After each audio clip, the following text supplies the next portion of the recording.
Hey, what's up tech nerds? Do you feel like you charge your phone way too much throughout the day? That's actually because your battery is shrinking over time. Don't worry, because in this video I'm going to tell you why that's happening and then give you 3 tips on how to combat that degradation so you can keep your battery as good as new. Stick around till the end.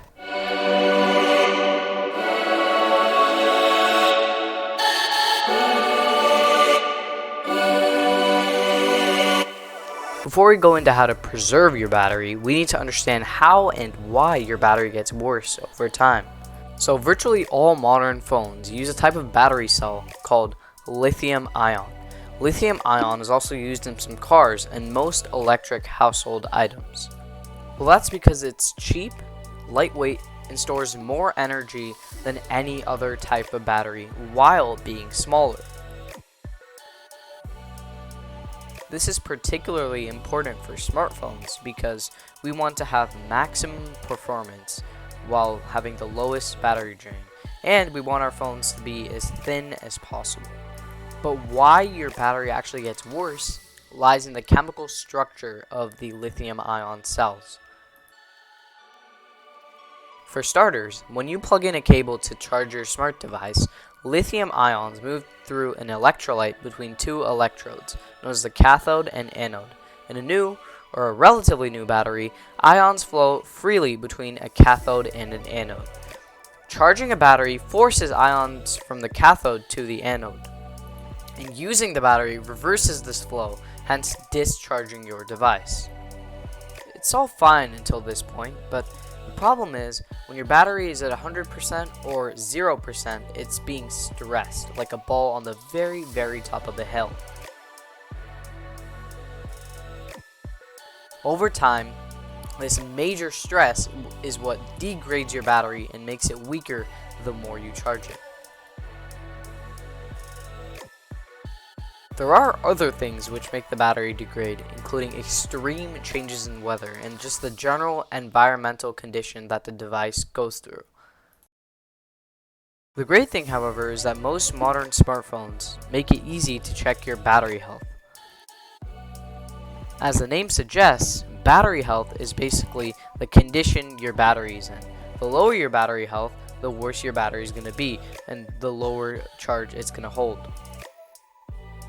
Remember that you can always check your battery health in the battery section in your settings for your Apple device, and same goes for Android users. You want to make sure that your battery health is always above 80%. Below that, not so good. The unfortunate thing is that over time, this wear and tear for your battery is just a part of owning a smartphone. No matter how much you care for your battery, degradation is inevitable. But there are some ways that you can slow it down. That leads me to my 3 tried and true methods to prolong that screen time. Number 1, make sure that you always update to the latest software and use low power mode whenever possible.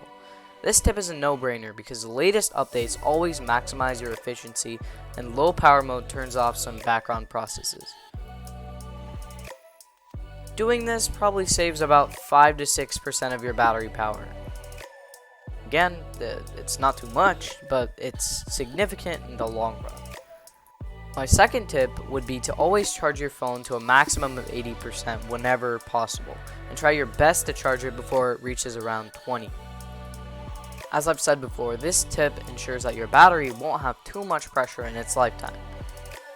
My third and final tip is to remove any cases when charging to prevent heat being trapped and damaging the phone. All of these tiny steps can contribute towards a long life for your battery. Also, you should probably keep in mind that if all else fails and your phone keeps dying beyond your efforts, many phone manufacturers can swap out your battery for a new one, usually in under, say, $100 maximum. For an average user, their phone would probably be good for around 500 charging cycles before the battery starts to deteriorate. One charging cycle is equivalent to charging your phone from 0 to 100%. So you can sleep peacefully knowing that your battery won't degrade until you really, really heavily use it. Comment down below what's helped you maximize your battery health, and remember to like and subscribe to help support me and my content. Anyways, that's it for this video, and thanks for watching. I'll see you next time.